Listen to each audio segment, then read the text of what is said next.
to the entertaining Talkin' Sports. What is going on, football fans? Back at it with another New York Giants video. And in this video, I'm going to talk about the biggest question that the New York Giants have going into the offseason.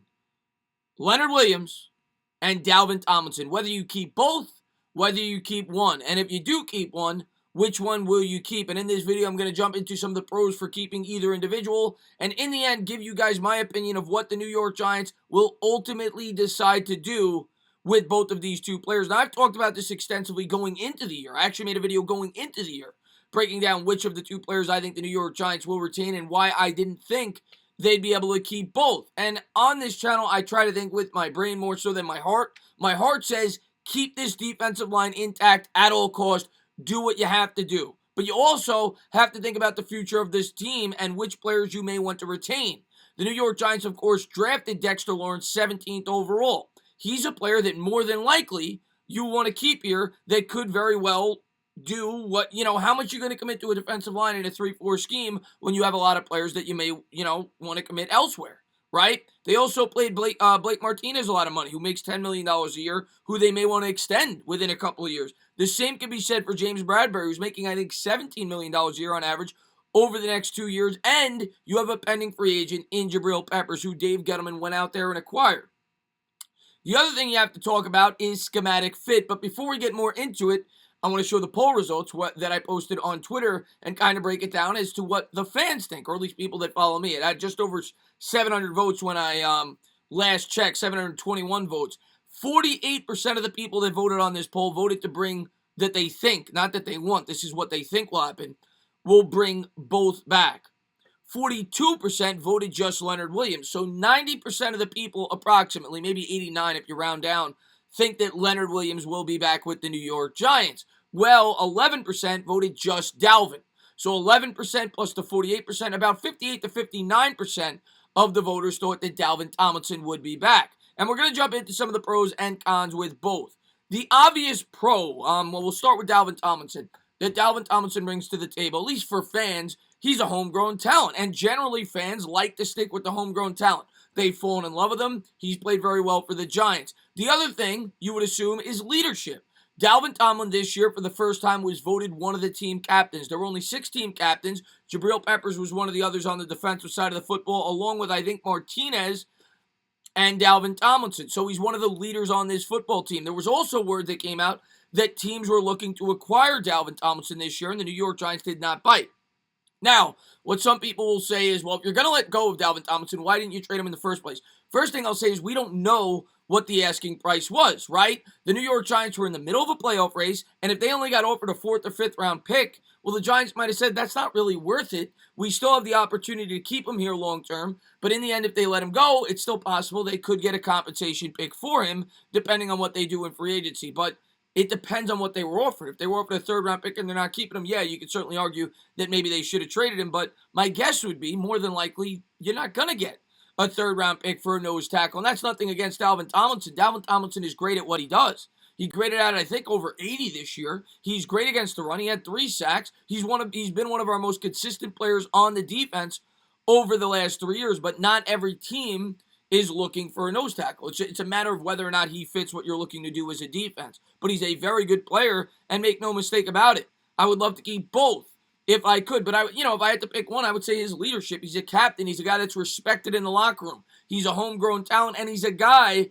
that has come out and said that he wants to stay here long term, and kind of insinuated that he's willing to take a discount. So as a fan, you may hear that and say, well, I'd rather have a guy that definitely wants to be here over a guy that's chasing the bag, and I completely get that. One of the negatives that a lot of people bring up for Leonard Williams is the fact that it was a contract year, and they worry about whether or not this increase in production had a lot to do with that.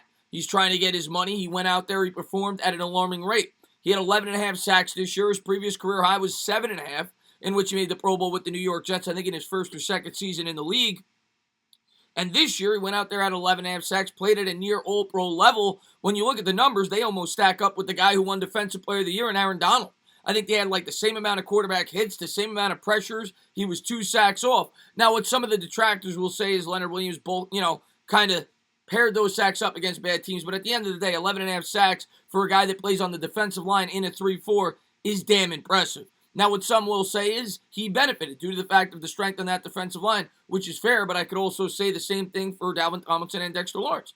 Adding Leonard Williams to this team definitely improved this defense. In 2017, if you go back to Tomlinson's rookie year, we ranked, I think, 23rd against the run in terms of yards per attempt on average. When Leonard got here, the defense got better against the run. Maybe you'll say it wasn't that much. I think it was 5 yards a game. But the bottom line is we were 4th in the league in terms of yards per against on average against the run. And I think we were 10th last year, or 8th or 10th. I can't remember off the top of my head. And he was always known for being good with that with the New York Jets. So he certainly improved this defense. In terms of the cost, yes, absolutely. Dalvin Tomlinson would be much more affordable. His market projects to be anywhere from $10 to maybe $13 million a year on average. Well, Leonard Williams is going to cost you $18 to $20 or $21 million. The reason being, Leonard Williams is capable of doing more things. As good as Dalvin Tomlinson is, I personally think he's more replaceable, which is why his market value is low. You could easily argue if you let Dalvin Tomlinson go, you could still get very good production on the defensive line. Maybe moving Lawrence to the middle, starting B.J. Hill, or potentially going out there and drafting a nose tackle in the 2nd or 3rd round. I don't think many people would argue that it's easier to find a very good nose tackle in the draft in the later rounds than to find a guy that could go out there and do the things that Leonard Williams did last year for this New York Giants defense. The other thing I want to say is schematic fit. Okay? First thing I'll say is Dalvin Tomlinson has no ties to anybody on this in terms of upper management. Dave Gettleman, Joe Judge, anything like that. Although, I guess he does have some ties to Judge, but regardless, was not brought here by Dave Gettleman. He was drafted by Jerry Reese, and he was brought here initially to play in the 4-3 scheme. Dave Gettleman traded for Leonard Williams, and I'm not even going to use that as a reason why I think he'll be back, but not only did he trade for him, I think he traded for him because he felt that he fit the scheme, and then he proved that he did. Joe Judge, even though it was before Joe Judge got here, he felt that he fit Betcher's scheme, but it was a 3-4 alignment, and I thought going into the year last year that he really fit Joe Judge's scheme because all I heard about was versatility.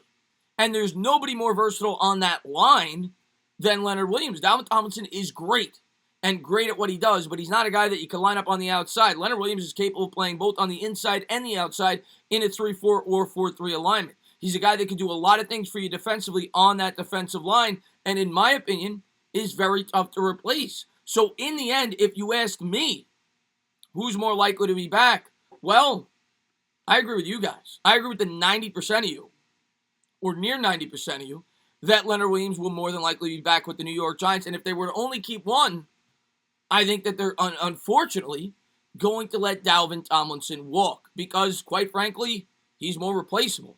That's the way the NFL works, and if they could get a nose tackle in the 2nd or 3rd round, they could put up decent production.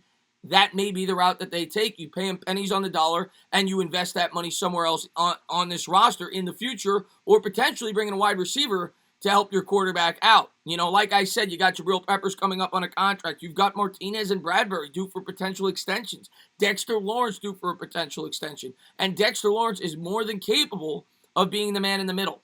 The New York Giants will have to decide exactly what they're going to do, but my initial thoughts with my brain and not my heart when the New York Giants extended Logan Ryan before the end of the year last year was, well, I don't think they're going to be able to keep all three. They decided to go with Logan Ryan, probably due mainly to his leadership. Will they keep Dalvin? It's entirely possible. Will they let Leo walk? It's possible, but I think and I expect Leonard Williams to be franchise tagged if they can't work out an extension before the start of free agency on March 9th, and then the Giants will try to work out a contract extension before the start of next year. If they can't get it done, I could see the Giants trading Leonard or letting him play out the franchise tag and then ultimately trying to get a contract done in the following offseason. My brain is telling me right now, if I had to guess, Dalvin Tomlinson more than likely, if they only keep one, will not be back with the New York Giants. It is still entirely possible that they could keep both. But my initial thoughts were Dalvin will not be a New York Giant due to several things of which I said. I think Leonard Williams fits the scheme better. Leonard Williams obviously has stronger ties to Dave Gettleman, and he's a guy that we invested a trade in. We're going to have to wait and see how it all plays out, though. As always, if you liked what you watched, please subscribe, drop a comment, maybe give me a little thumbs up. Cheers.